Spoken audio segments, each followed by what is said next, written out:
in those black and white photos smiling. I mean, you can imagine the poor photographers just standing there with all these unhappy-looking soldiers. Say cheese, boys! Fat chance of that. In the old days, people were just a whole lot tougher than they are today. But human beings have evolved, and now we need things like electric toothbrushes and shopping malls and soft-serve ice cream to survive. Apes lead to caveman, caveman leads to modern man, and modern man leads to me. Sitting in front of the TV. I bet our ancestors would be pretty disappointed with the way we turned out. But once somebody invented air conditioning, there really was no turning back. We've got so spoiled that pretty soon we won't even have to leave our homes if we don't want to.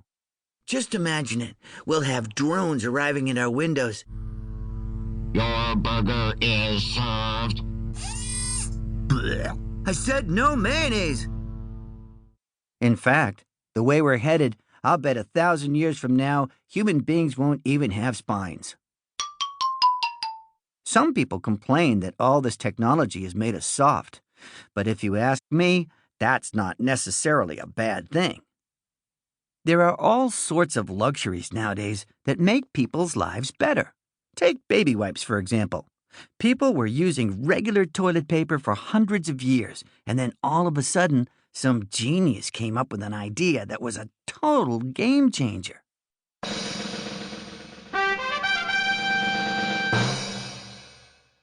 What really amazes me is that it took so long for people to come up with the idea. I seriously can't believe the guy who invented the light bulb didn't see baby wipes coming. And who knows what crazy thing someone's going to come up with next to make our lives easier. Whatever it is, though, I'll be the first in line to buy it.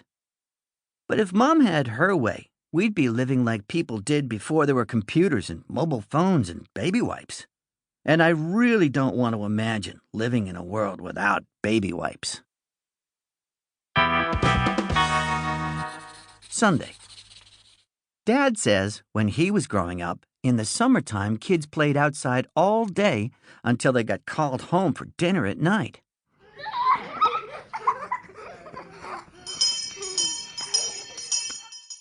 Well, that's pretty much the opposite of the way my summer went this year.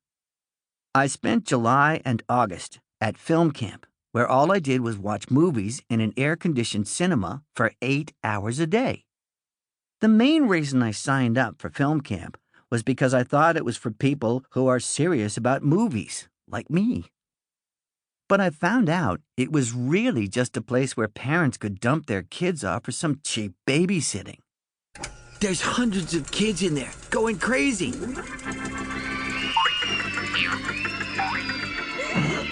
Shh! Trying to watch the film. The downside of spending that much time in a dark cinema is that at the end of the day, it took half an hour for my eyes to adjust to the sunlight. The other reason I signed up for film camp was to get out of the house. Ever since we got a pet pig, it hasn't been a lot of fun being home, especially not at dinner.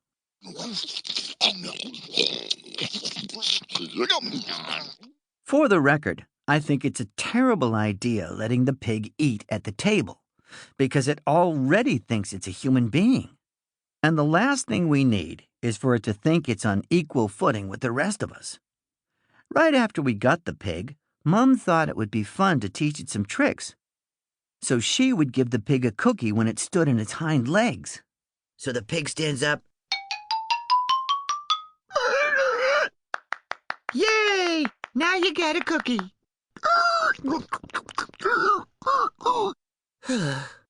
But the pig learned to walk like that, and it hasn't been on all fours ever since. To make matters worse, my little brother Manny put a pair of shorts on the pig, so now it's like we're living in the house with a Disney character.